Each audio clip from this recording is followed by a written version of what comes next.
له ومن يضلله فلا هادي له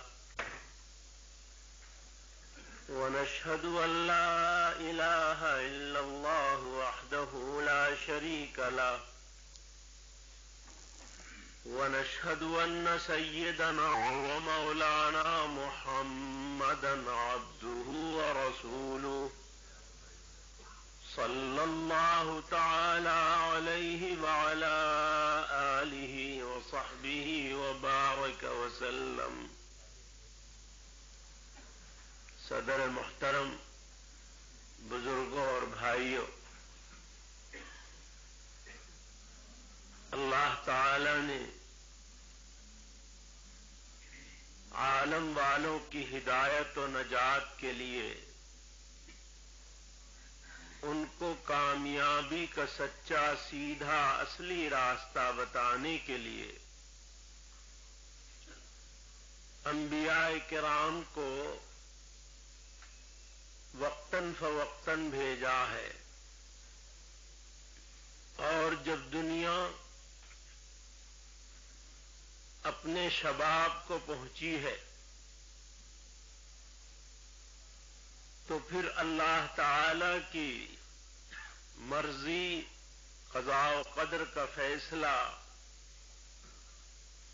یہ ہوا کہ اللہ تعالی قیامت تک کے لیے، رہتی دنیا تک کے لیے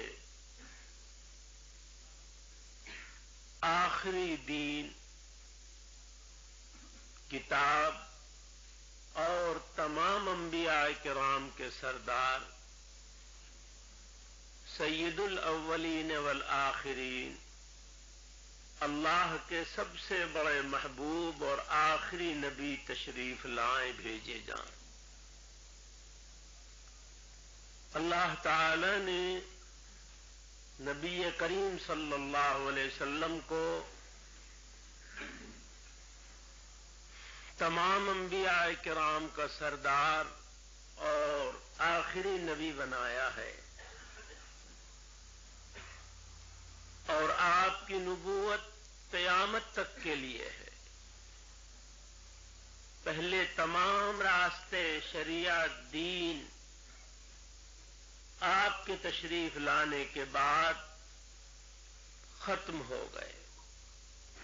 اب ان پر چل کر اسلام کے خلاف کوئی نجات حاصل نہیں کر سکتا. اللہ تعالی نے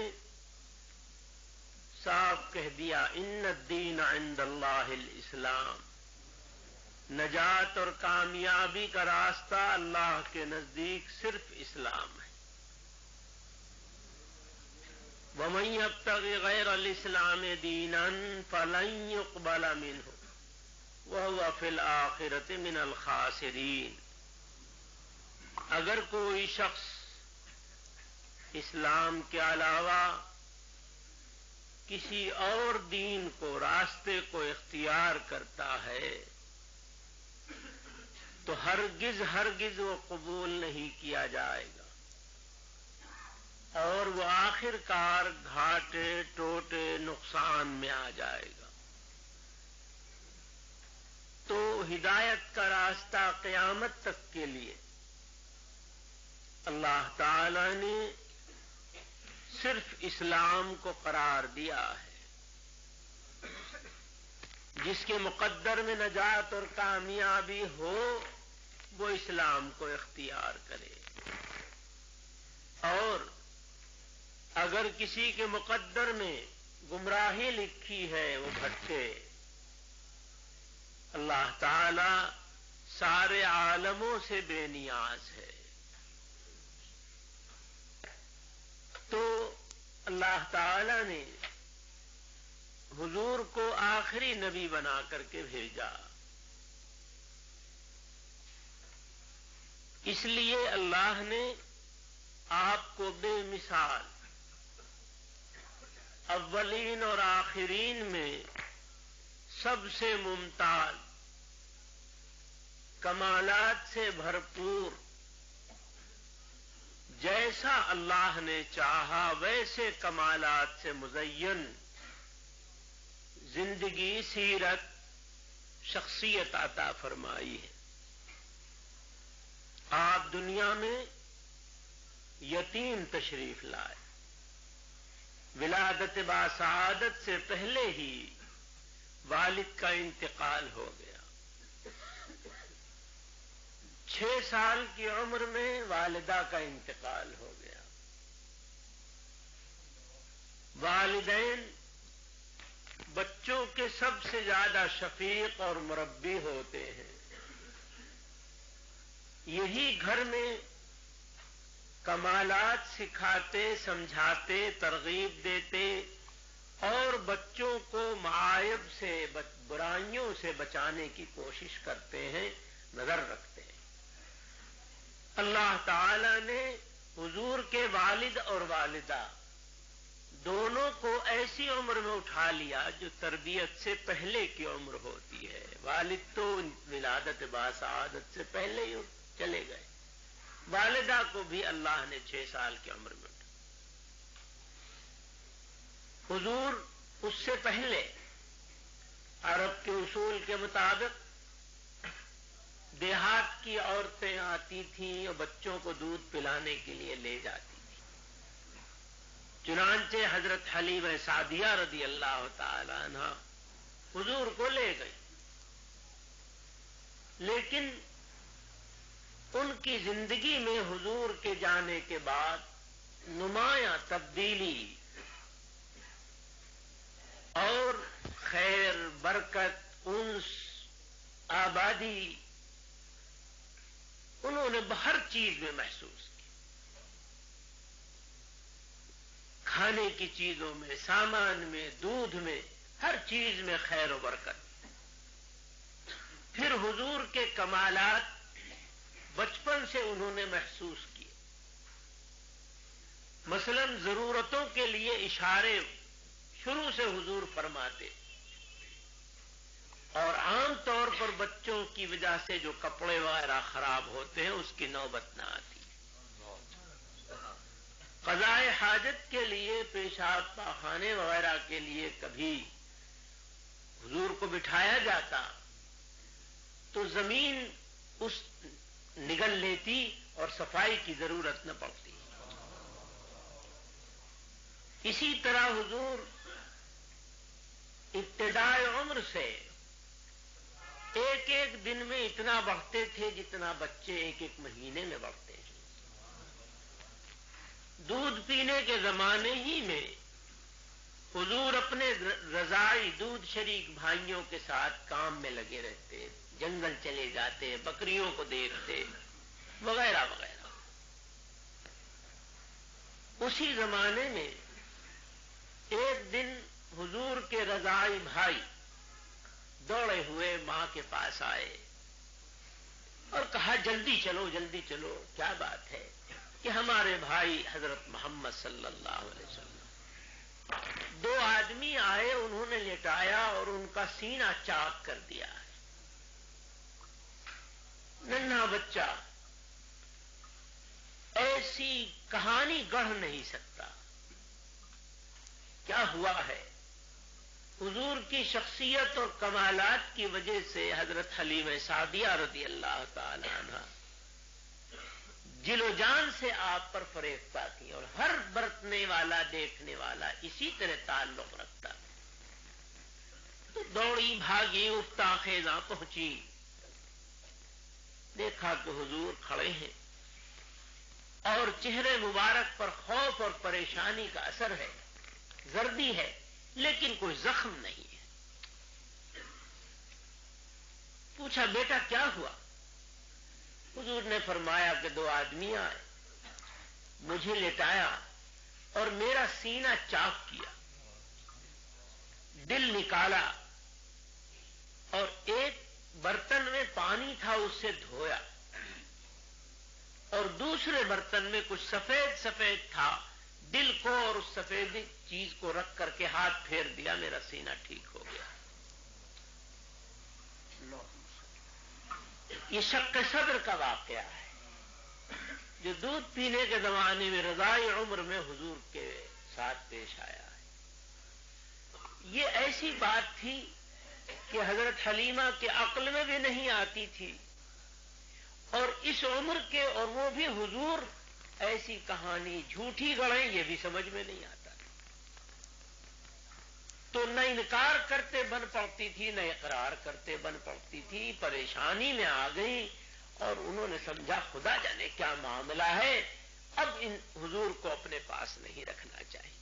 کوئی بات کل ہو گئی تو سارے عرب کے محترم اور پیرزادے ہیں، ہم میں کیا منہ دکھلاؤں گے؟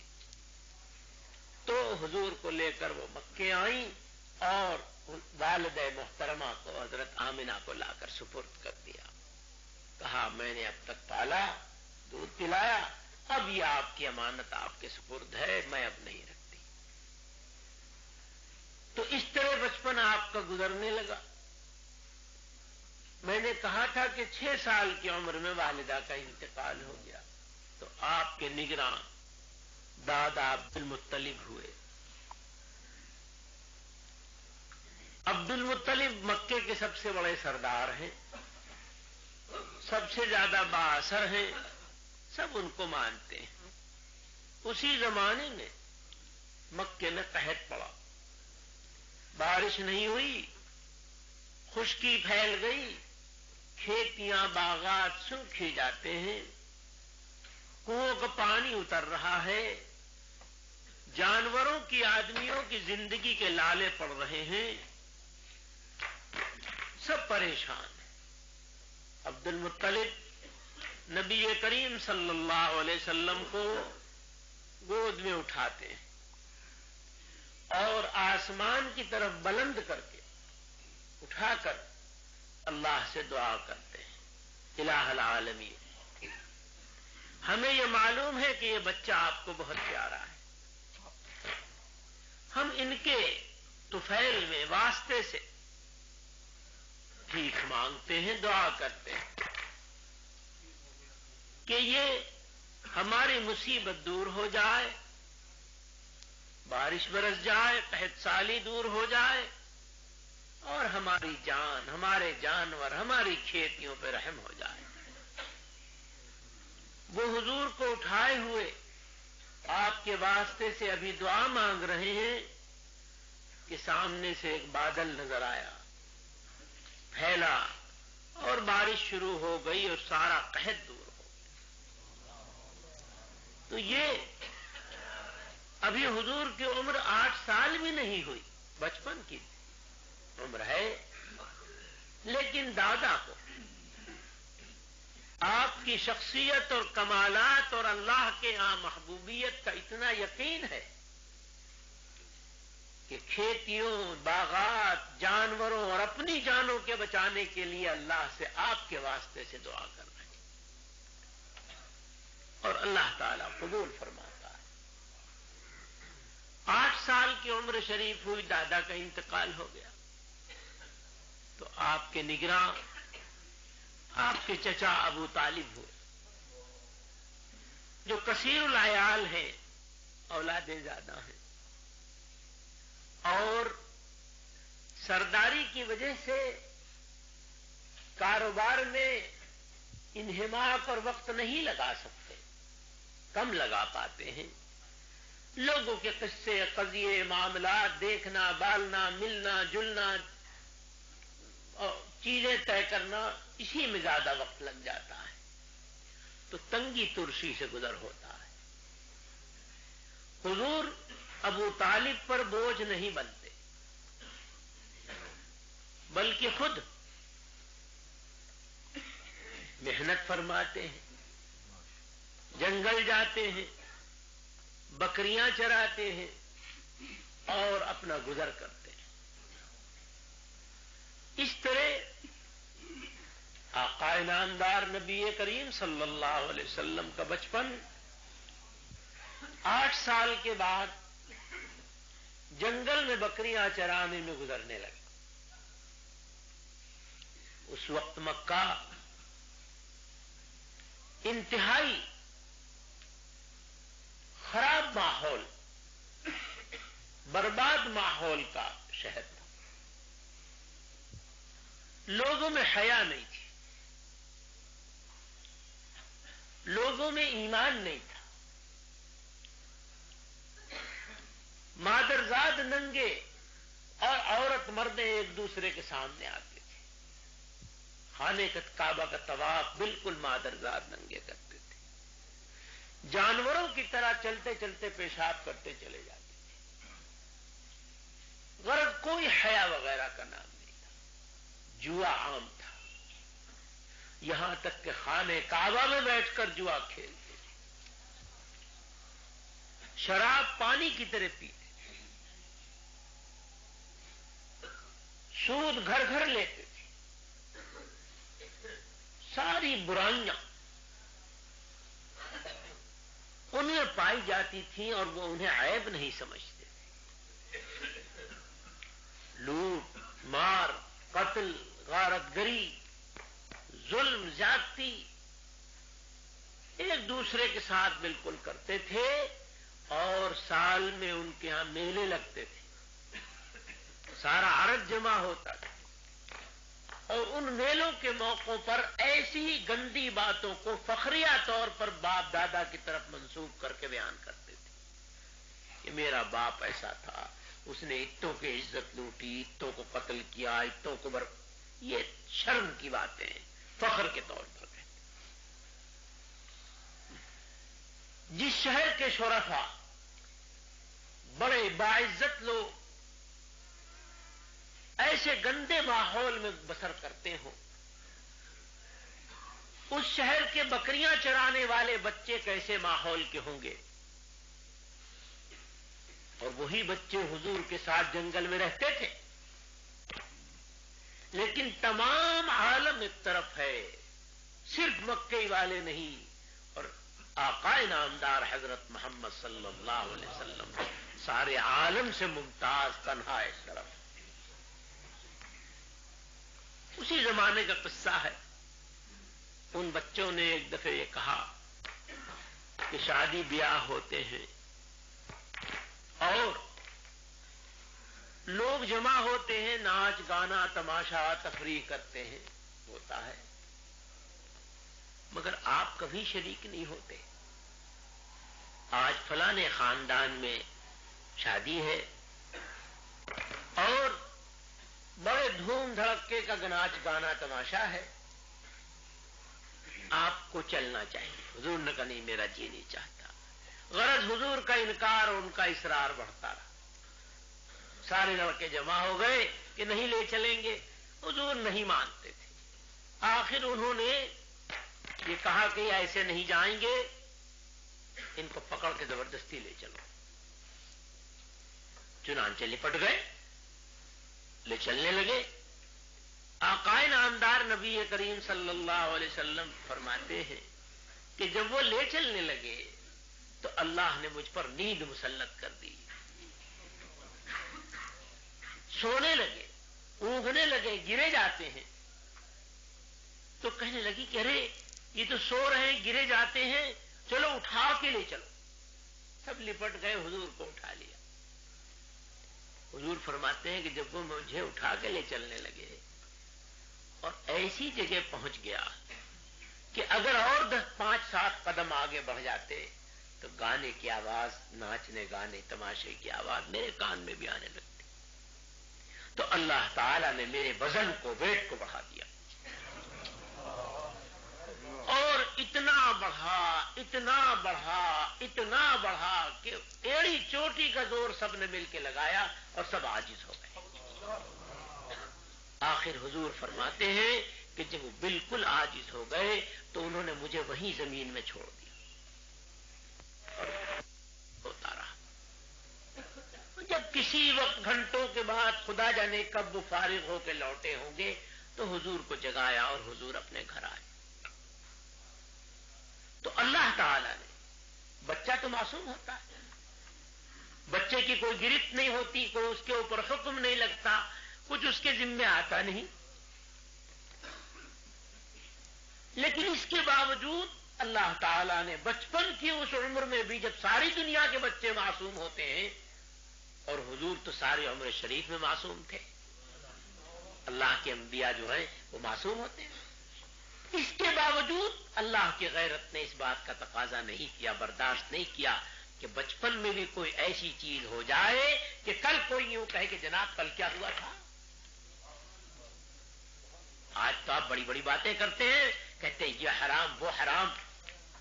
اللہ نے مجھے اس لیے بھیجا ہے کہ ہاتھ سے بجنے والے باجے اور منہ سے بجنے والے باجے دنیا سے مٹاؤں۔ آج تو آپ یہ کہتے ہیں، حضور کی حدیث ہے، یہ نبی کریم صلی اللہ علیہ وسلم نے فرمایا، تو آج تو آپ یہ کہتے ہیں اور کل کیا ہوا تھا؟ اللہ کی غیرت نے بالکل اس کو برداشت کیا۔ تو اللہ تعالی نے آپ کو عمر شریف کے ہر دور میں ایسے اوصاف، کمالات اور ہر عیب سے ایسا محفوظ، پاک صاف دھلی ستھری زندگی کہ کہیں کسی دشمن کو انگلی رکھنے کا موقع نہ ملے، ایسی عطا فرمائی۔ بچپن ہی کی بات ہے، ابو طالب مکے والوں کی عادت کے مطابق تجارت کے لیے شام کو روانہ ہوئے۔ چلنے لگے تو حضور سے کہا کہ بیٹا تم بھی چلو، حضور بھی ساتھ ہو گئے۔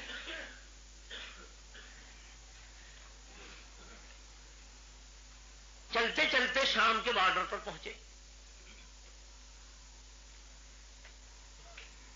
جب بارڈر پہ شام کے پہنچے تو ان کو ایک راہب ملا، مستورہ اس کا نام، بحیرہ اس کا نام ہے، میں نے غلط کہا۔ اس بحیرہ نے ابو طالب کی دعوت کی اور یہ کہا کہ دیکھو یہ جو تمہارے ساتھ صاحبزادے ہیں، ان کے اندر وہ ساری علامتیں پائی جاتی ہیں جو ہمارے نبی حضرت عیسیٰ علیہ السلام نے علی نبینا علیہ الصلوۃ والسلام نے آخری نبی کی بتائی ہیں۔ یہ اللہ کے آخری نبی ہوں گے۔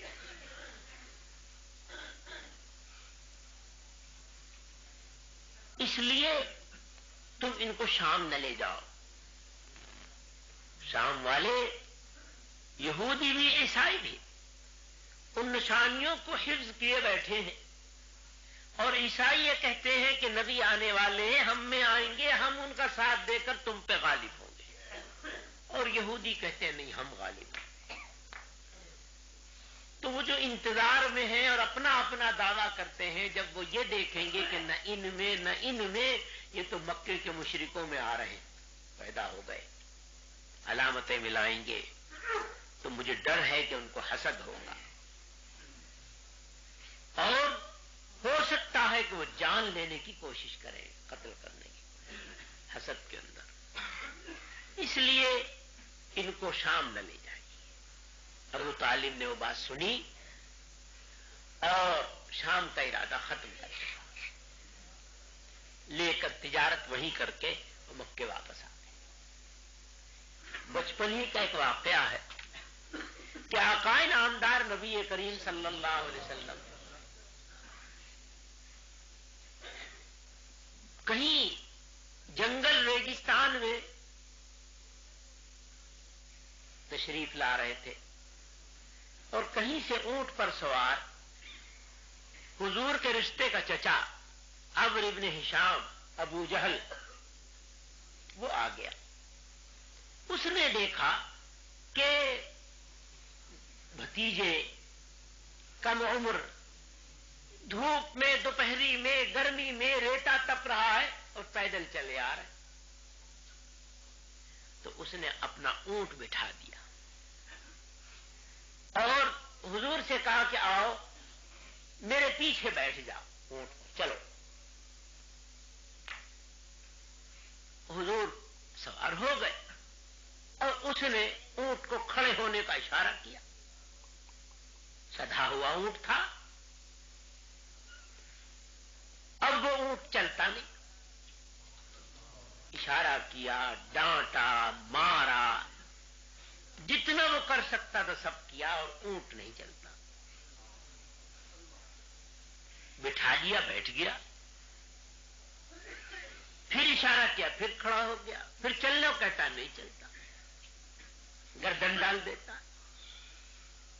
پھر بٹھایا، اور حضور کو اتار دیا. اب اشارہ کرتا ہے تو چلنے لگتا ہے. پھر بٹھا کر پھر حضور کو سوار کر لیا, پھر نہیں چلتا. ابو جہل پریشان, سمجھ میں اس کے نہیں آتا کہ اونٹ کو ہوا کیا ہے. بہت دیر ہو گئی اور مارتے مارتے اس کا برا حال ہو گیا.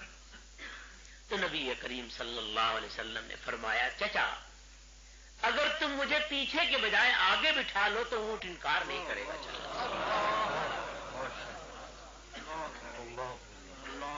اب تک اس بدھو کی سمجھ میں نہیں آیا تھا. جس بات اونٹ سمجھ رہا تھا وہ یہ گدھا نہیں سمجھ رہا تھا. ابو جہل جب حضور نے فرمایا تو اس نے حضور کو آگے بٹھا لیا. اب جو اشارہ کیا تو ڈانٹنے کی بھی ضرورت نہیں پڑی اور اونٹ خوشی خوشی گھر کی طرف چلا ہے.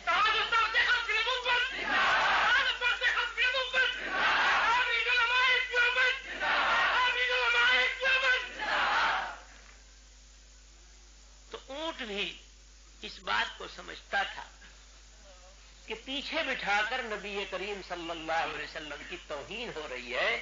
حضور کا مرتبہ اس کافر مطلق سے کے مقابلے میں چاہیے چچا اتنا رفیع ہے کہ حضور کو پیچھے سوار کرنے کی جہالت نہیں کرنی چاہیے. اسی طرح کے واقعہ نوجوانی شروع ہوئی تو حضور کی سچائی, امانت داری, مہمان نوازی, مظلوموں کی مدد کرنا, سہارا بننا, غریبوں کی خدمت کرنا, پاس پڑوس محلے دور دور کی بیواؤں اور بوڑھیوں اور بوڑھوں کا سامان لالا کر کے دینا, خرید خرید کر پانی بھر بھر کر پہنچانا, یہ بیماروں کی تیمارداری کرنا. اگر کوئی مہمان نہ ہو تو مکے میں ڈھونڈنا, اور کہیں کوئی بازار دور قریب پردیسی مل جائے, کوئی جان پہچان گھر آنا نہیں, پر کوئی پردیسی نظر آ جائے اس کو اپنے گھر لے آنا, کھلانا پلانا, خاطر تواضع کرنا. یہ ایسی چیزیں تھیں کہ جن کو دیکھ دیکھ کر سارے مکے والے آپ کے گرویدہ ہو گئے تھے. اور آپ کو جس طریقے سے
یہ سامان رکھنا, اٹھانا, لپیٹنا, باندھنا, کھانا, انتظام جو کچھ ہوگا یہ کرے گا. آپ کو سہولت ہوگی, دقت نہیں ہوگی. آپ کی خدمت کے لیے میں ساتھ کرتا ہوں. تو غلام زرخرید اس کی تو جان ہر چیز آقاؤں کے ہاتھ میں ہوتی تھی، اور کون اس زمانے میں کسی کی انسانی حق کو اور ان چیزوں کو جانتا تھا؟ غلام تو بہت ہی بے حیثیت رہتے تھے. لیکن وہ میسرہ جب حضور کے ساتھ سفر اس نے شروع کیا تو بالکل حیرت میں پڑ گیا. اس نے تو دنیا میں کبھی کوئی آقا ایسا نہیں دیکھا تھا جیسے حضور. کبھی آپ اس کو ابے تبے نہ کہیں، کبھی کسی غلطی پر مارے نہیں، ڈانٹے نہیں، جھڑکے نہیں، بھائی کہہ کر پکارے. اور جو خود کھائیں وہ اس کو کھلائیں، بچا کچا روکھا سوکھا نہیں. اور اس کافر غلام کو ایک برتن میں اپنے ساتھ بیٹھ کر شریک کر کے کھلائیں، الگ نہیں. اور اس نے دیکھا کہ چلے جا رہے ہیں، اور ایک پتھر سامنے آیا، چٹان آئی، اور اس سے آواز آئی السلام علیکم یا نبی اللہ.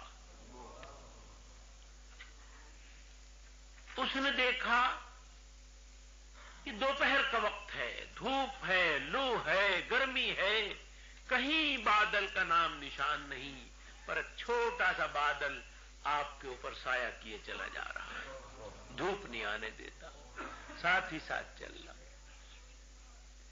اس نے دیکھا کہ حضور دوپہر میں کھانے وغیرہ سے فراغت کے بعد عادت جیسے حضور کی تھی تھوڑی دیر کے لیے لیٹ گئے، آرام فرما رہے. دھوپ، سورج ڈھلا، سایہ ہٹ کر دھوپ آ جانی چاہیے تھی، درخت کے نیچے لیٹے تھے. لیکن جب سورج ڈھلا تو دھوپ نہیں آنے دی درخت نے، اپنا رخ پلٹ دیا. اس نے دیکھا شام کے بارڈر پر پہنچے تو ایک راہب نے، نستورا نے اس کو بلایا، میسرہ کو، اور یہ کہا کہ یہ جو تمہارے آقا اور مولا ہیں جن کے ساتھ تم ہو، یہ اللہ کے آخری نبی ہوں گے. ہمارے انبیاء کرام نے جو آخری نبی کی علامتیں بتائی ہیں وہ ان میں سب پائی جاتی ہیں. دیکھو،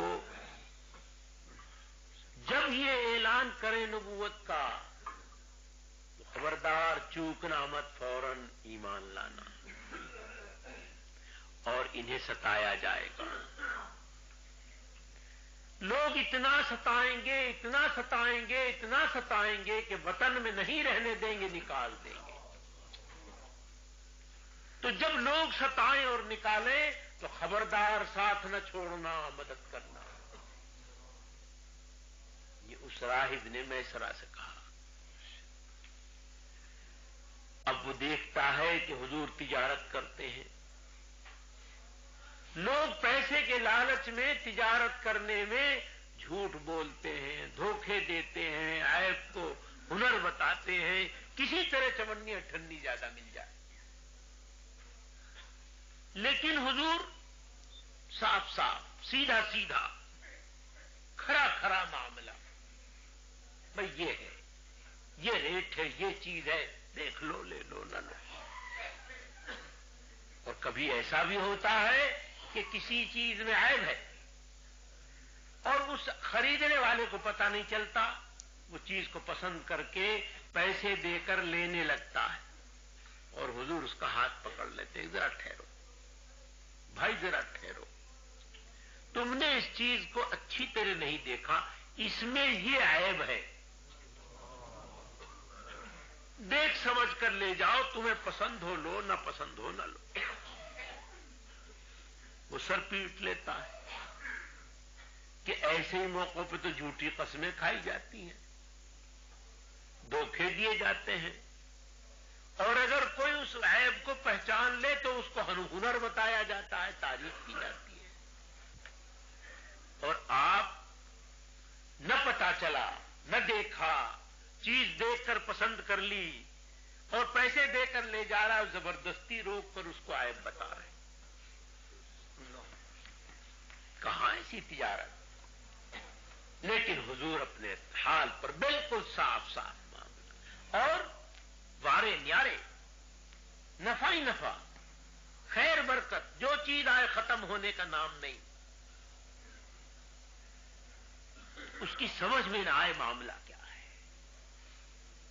گھر پہنچے سفر سے واپس تو اس نے منہ بھر بھر کے تعریفیں شروع.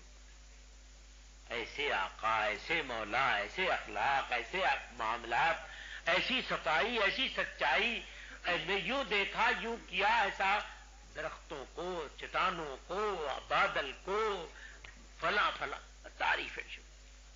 تو جب وہ تعریفیں کر رہا تھا تو خدیجہ بولی رضی اللہ تعالی عنہا کہ سچ کہتا ہے تو وہ ایسے ہی باکمال ہے. میں بالا خانے میں تھی، جب آپ لوگ آ رہے تھے تو میں نے دیکھا حضور کے اوپر 2 فرشتے سایہ کیے. وہ بے شک وہ ایسے ہی.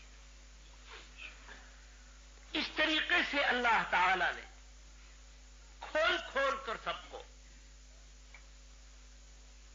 اللہ تعالیٰ کہتا ہے یعرفونہ کما یعرفون ابناءہم. یہ لوگ حضور کو اس طرح پہچانتے ہیں کہ دل جانتے ہیں، جیسے یہ ماں باپ اپنے اولادوں کو پہچانتے ہیں. جس طرح ماں باپ پیدا کرنے والے، گود میں پالنے والے، دودھ پلانے والے، جوان دیکھ تو ساری مزاج اور خصلت اور اچھائی برائی سب کو خوب جانتے ہیں، انہی کے ہاتھ کے پلے پوسے ہیں. تو جس طرح ماں باپ پر اللہ کہتا ہے جس طرح یہ اپنی اولادوں کو پہچانتے ہیں، اسی طرح حضور کو خوب پہچانتے ہیں.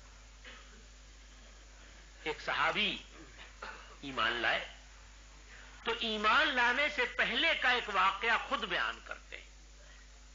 کہتے ہیں کہ ایمان لانے سے پہلے میں اپنے گاؤں سے مکے گیا، اور جب مکے پہنچا تو چل رہا تھا، جا رہا تھا کہیں کو، راستے میں حضور کا جو چچا تھا عمرو بن ہشام ابو جہل، اس سے ملاقات ہو گئی.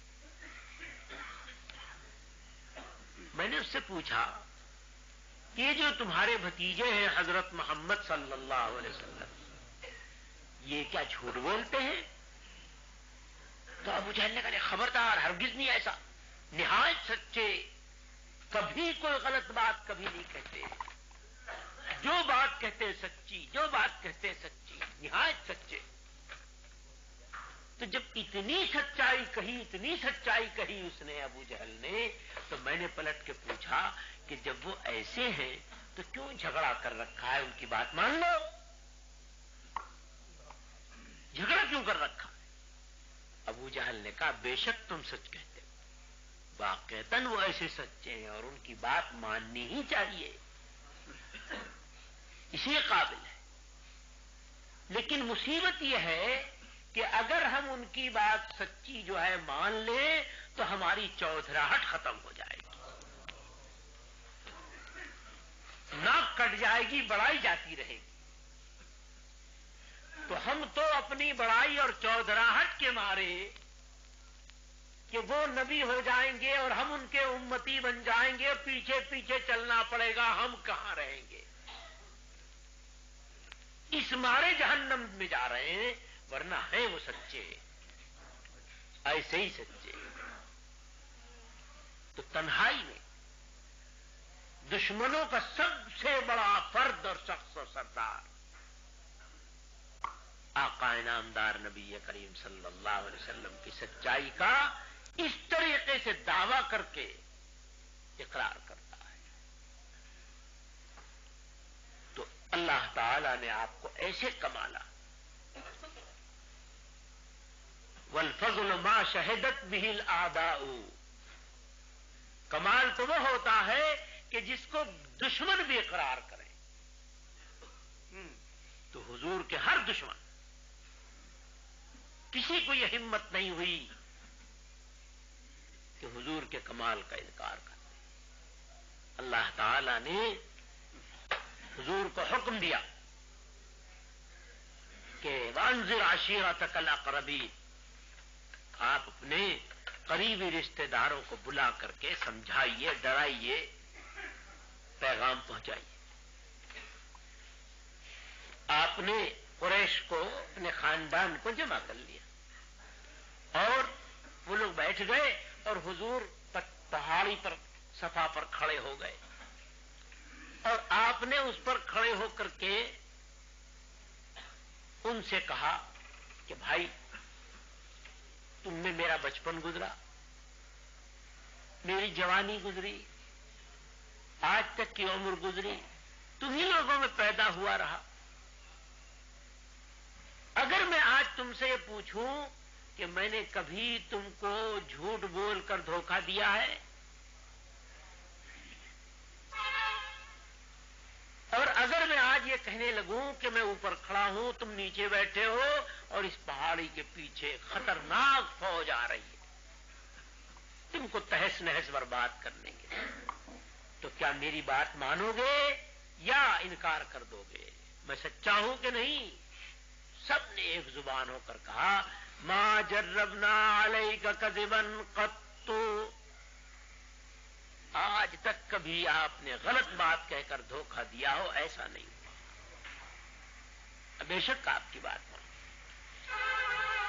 بس حضور نے اللہ کا پیغام دیا کہ اللہ تعالیٰ یہ کہتا ہے ایسے ایسے کرو اور ایسے ایسے مت کرو، بس یہ بات کہنی تھی کہ اس سارے مجمع میں آگ لگ گئی اور 100% سب کے سب برا بھلا کہتے، گالیاں دیتے اور حضور کے خلاف نفرت وغیرہ کا اظہار کرتے، مٹی، پتھر، کنکر اچھالتے، مارتے، سب کے سب چلے۔ حضور کا ایک چچا تھا ابو لہب، اس نے بھی الٹی سیدھی باتیں کی، کہنے لگا تبت یدا، آپ پر خرابی ہو، لہذا جماعتا نا، اسی کام کے لیے ہمیں بلایا تھا۔ اللہ تعالی کو اس کی بدتمیزی سے بہت ناگواری ہوئی، اللہ نے اس کے شان میں سورت نازل کی، تبت یدا ابی لہب وتب، ابو لہب پر خرابی ہو اور وہ خرابی میں پڑ جائے، وغیرہ وغیرہ۔ حضور کا اس سے سمدھیانہ تھا، اس کے 2 بیٹوں سے حضور کی 2 صاحبزادیوں کا رشتہ ہو گیا تھا، نکاح ہو گیا تھا، رخصتی نہیں ہوئی تھی۔ تو اس صورت کے نازل ہونے کے بعد اسے اس قدر غصہ آیا کہ اس نے اپنے بیٹوں کو بلا کر کہا کہ میری تو ساری دنیا میں ہم قیامت تک کو ناک کٹی، پر اگر تمہیں میرے ساتھ رہنا ہے تو طلاق دے کے آؤ، اور اگر مجھے چھوڑنا ہے تو چلے جاؤ۔ چنانچہ اس کے دونوں بیٹوں نے، عتبہ اور عتیبہ نے، نبی کریم صلی اللہ علیہ وسلم کی دونوں صاحبزادیوں کو طلاق دے دی، اور ایک نے حضور کی شان میں گستاخی بھی کی۔ طلاق ہی صدمے کی چیز تھی، اس بدتمیزی سے اور حضور کو صدمہ ہوا۔ حضور کے چھوٹے تھے، چچا کے بیٹے تھے، رشتہ تھا، تعلق تھا، تو بدتمیزی نہیں کرنی چاہیے تھی، طلاق بھی نہیں دینی چاہیے تھی، لیکن کم سے کم بدتمیزی تو نہ کرتے۔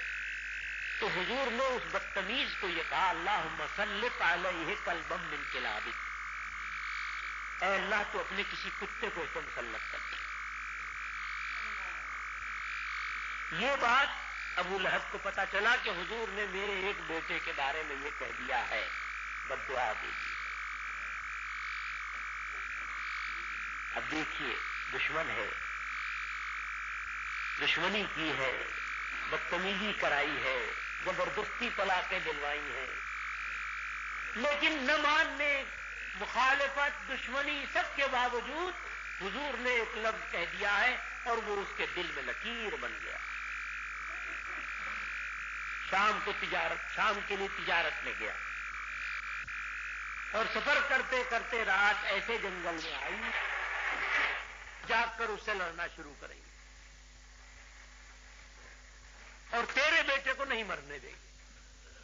یہ سب نے مل کر پلان بنایا اس کے بیٹے کو بچانے کے لیے، جس کو حضور بد دعا دے چکے تھے۔ یہ سوئے، رات میں شیر آیا اور کسی کو نہیں سونگا، دور سے اس نے جست لگائی اور اسی اوپر سونے والے بیٹے پہ آ کے پڑا اور اس کا خاتمہ کر دیا۔ اب جو یہ جاگے تو ختم ہو چکا تھا معاملہ، جو ہونا تھا وہ پورا ہو گیا۔ تو ان کافروں کو، دشمنوں کو جو حضور پر ایمان نہیں لاتے تھے، بھئی یہ ختم ہو گیا، اس میں کوئی آواز نہیں جا رہی لاؤڈ اسپیکر میں، تو ان کافروں کو بھی حضور کی سچائی کا ایسا یقین تھا کہ کسی کے بارے میں اگر کبھی حضور نے ایک لفظ کہہ دیا تو سمجھتے تھے کہ دنیا ٹل جائے، حضور کی بات غلط نہیں ہو سکتی۔ ایک یہ قادیان کا جھوٹا تھا، جو کہا سو جھوٹ، جو کہا سو جھوٹ، جو کہا سو جھوٹ، اللہ کا نام لے کے کہا، فرشتوں کا نام لے کر کہا، ساتویں آسمان کا نام لے کر کہا، اور جو کہا اللہ نے جھوٹ ثابت کیا۔ کبھی کہا آسمان پہ نکاح ہوا ہے فلانی سے، اور کبھی کہا جبریل علیہ السلام پہ یوں ہوا ہے اور میری سچائی کی علامت ہے، اور مر گیا اسی حسرت میں، پیسے دے دیتے، رشوت دیتے دیتے، اور نکاح نہ ہوا۔ تو آپ لوگ جانتے ہی ہوں گے، اسی طرح وہ عیسائی پادری سے اس کا وہ ہوا تھا مناظرہ، اور اس میں خبر دی غلام احمد قادیانی کذاب نے کہ جناب وہ سال بھر کے اندر مر جائے گا، اتہم، اور چنے پڑھوائے اور کنویں میں لٹکا اور بھاگا پھرا اور سب کچھ جادو کیے کہ کسی طرح اتہم مر جائے، اور یہ جھوٹے کی شیطانی وہی پوری ہو جائے، اور خدا کی قدرت ہے کہ سال بھر گزرا اور اتھم نہ مرا۔ سارے قادیانی مل کے دہاڑے مار کے روتے رہے کہ ہمارا نبی کسی طرح جھوٹا سچا ہو جا رہا ہے۔ وہ جھوٹے کو سچا کہاں ہونا تھا۔ مولانا ثناء اللہ امرتسری رحمت اللہ علیہ، ان سے مناظرہ ہو گیا اور ہارا، اور کہنے لگا کہ جناب میری سچائی کی دلیل ہے اور حجت ہے اور فلاح ہے، اور خدا نے مجھے پتا دیا اور وہی نازل ہوئی۔ شیطان کو خدا کہتا ہے، کچھ تو وہی تو شیطان لاتا تھا، وہ کیسا خدا نے لائے؟ اور یہ کہ اگر میں سچا ہوں تو مولانا سلام اللہ امرتسری پہلے مر جائیں گے، اور اگر وہ سچے ہیں تو میں پہلے مروں گا، اور وہ پہلے مر گیا، اور مولانا ثناء اللہ امرتسری پاکستان بننے کے بعد یہاں آئے اور یہاں آ کر کے ان کا انتقال ہوا۔ تو اللہ تعالی ایسے جھوٹے کو، اور دیکھو بدقسمتی کی بات ہے، عجیب خدا کی قدرت ہے کہ اتنا کذاب جھوٹا جو رات دن جھوٹ ہی جھوٹ جس کے ثابت ہوتے رہے دنیا نے دیکھا، اور پھر بھی لوگ اس کو نبی مانتے ہیں اور مرتد ہوتے ہیں اور اپنا جہنم خریدتے ہیں اور اپنے آپ مرتد ہوتے ہیں۔ اللہ کی قدرت، اللہ سے ڈرنا چاہیے، وہی ہدایت دینے والا۔ بابا ایسا جھوٹا تو معمولی مسلمان بھی نہیں ہوتا، نبی تو بڑی چیز ہے۔ تو ایک طرف آقا نامدار نبی کریم صلی اللہ علیہ وسلم کی شان ہے کہ جو لفظ کبھی کہہ دیا،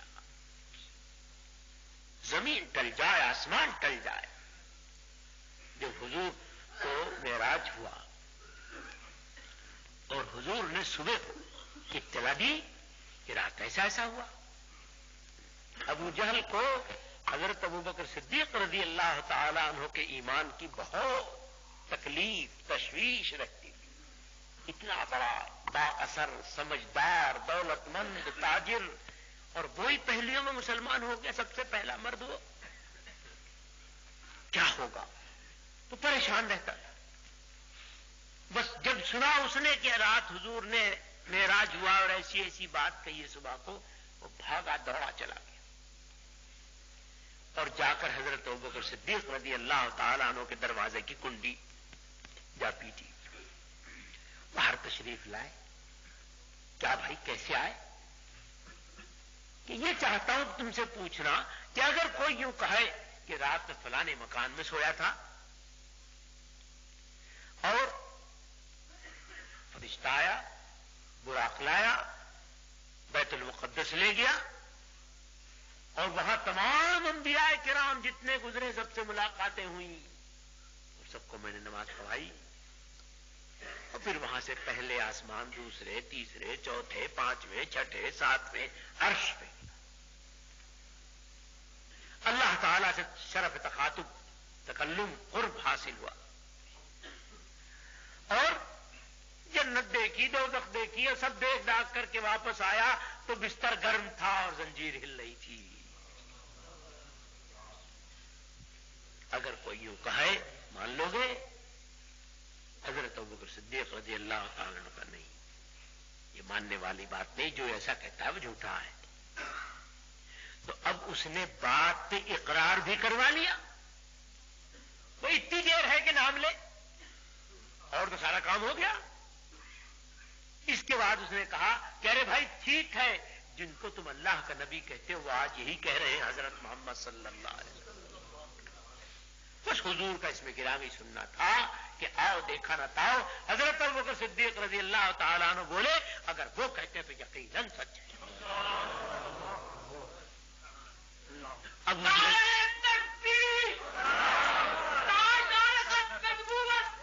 دل کی آنکھیں پھٹی رہی، فبہت الذی کفر، تو بالکل کیا عجیب، یہ کیا ہوا؟ انہوں نے تو یہ بھی نہ کہا کہ جا کے پوچھتا ہوں، جیسے ہی نام لیا ویسے ہی کہہ دیا بالکل سچ ہے، غلط ہو ہی نہیں سکتا، زمین ہٹ جائے، آسمان ہٹ جائے، کوئی چیز ہو جائے، پر حضور غلط کہیں یا نہیں ہو سکتا۔ ایسا ایمان، ایسا یقین، یہ تو حضور کے سب سے بڑے ماننے والے ہیں۔ لیکن میں تو کہہ رہا ہوں دشمنوں کے سرداروں کو، جب حضور ہجرت کر کے آ گئے تو مکے والوں کو بڑی سبکی، بڑی بے عزتی محسوس ہوئی۔ ارے مدینے والوں کی اتنی ہمت کہ ہمارے مقابلے میں حضور کو پناہ دے دیں، یہ کسان، یہ کمزور لوگ، ان کی اتنی ہمت، ہم شیروں کی اولاد، جدھر کو ہم نگاہ اٹھا دیں تو سارا عرب بچتا چلا جائے، ایسا ہو گیا۔ اور یہ خطرہ کہ ہمارے بیچ میں تھے، شکنجے میں تھے، 32 دانتوں میں زبان کی طرح تھے، اور ہم نے ایڑی چوٹی کا زور لگایا اور بڑھتے ہی چلے گئے، بڑھتے ہی چلے گئے، بڑھتے ہی چلے گئے، ایک بھی ٹکڑے ٹکڑے کر دیا اور ایک بھی ان میں سے واپس نہ لا سکے۔ اب جو مدینے کی فضا میں گئے ہیں کھلی ہوئی میں، تو خدا جانے کیا ہو جائے گا۔ تشویش بھی اور بے عزتی اور سبکی بھی، دونوں کو سوال۔ تو انہوں نے دھمکیاں دینی شروع کی اور بہت جلن۔ اسی زمانے میں مدینے کے ایک سردار ہیں حضرت سعد رضی اللہ تعالی، ایمان لا چکے تھے، عمرے کے لیے مکے گئے اور اپنے دوست مکے کے نمبر 2 سردار امیہ کیا ٹھہرے۔ امیہ نے جو دیکھا حضرت سعد کو تو پریشان، ارے کہاں آ گئے؟ تمہیں پتہ نہیں یہاں تو مدینے والوں کے خلاف آگ لگی ہوئی ہے، کیسے تمہیں لے کے جاؤں گا، کیسے طواف صحیح کرو گے، مصیبت آ جائے گی۔ پھر مشورہ کر کے سوچ ساچ کے اس نے کہا کہ اچھا آج کل بہت سخت گرمی ہے اور دوپہر میں بڑی زبردست لو چلتی ہے اور سب لوگ دروازے بند کر کر کے سو جاتے ہیں، تو دوپہر میں چلیں گے، کوئی نہیں ملے گا، جلدی جلدی تو آپ صحیح کر لینا، اگر کوئی نکل آئے تو مصیبت ہی آ جائے گی۔ یہ اپنے مہمان کو اسی قرارداد کے مطابق لے کے چلا۔ خدا کا کرنا دیکھیے، یہ چلا اور سامنے سے ابو جہل، سب سے بڑا دشمن۔ اس نے جو دیکھا کہ امیہ جیسا سردار نمبر 2 اور حضرت سعد کو مدینے کے سردار کو لیے جا رہا ہے، کہنے لگا کہ باغیوں کے پناہ دینے والے کیسے کھلے کر رہے ہیں، دیکھو تو صحیح کیا غضب ہے، للکارا اسے۔ حضرت صاحب کو آ گیا غصہ، پہلے کیا بکواس کرتا، ہوش کی دعا کرو۔ دیکھو مکے والو، اگر تم نے ذرا بدتمیزی کی تو یاد رکھو بھوکے مرو گے۔ راجا بنے بیٹھے ہو، شام جاتے ہو تو تجارت کرنے کے لیے، تو مدینے کے پاس سے تو جاتے ہو، اگر ذرا بدتمیزی کی تو راستہ بند کر دیں گے، ساری سٹی بھول جاؤ گے۔ کیسے یہاں دولت مند بنے بیٹھے۔ وہ چیلنج کے جواب میں چلے، کسی نے کہا کہ تم کیسے آ گئے، انہوں نے کہا تم کیسے جاؤ گے تجارت کرنے، دیکھتے ہیں تمہیں۔ ابو جہل گھبرایا، وہ امیہ گھبرایا کہ کہنے لگا سید حاضل وادی کس سے لڑ رہے ہو، یہ تو سب سے بڑا سردار ہے یہاں کا، تم نے اسی سے لڑائی باندھنی شروع کر دی۔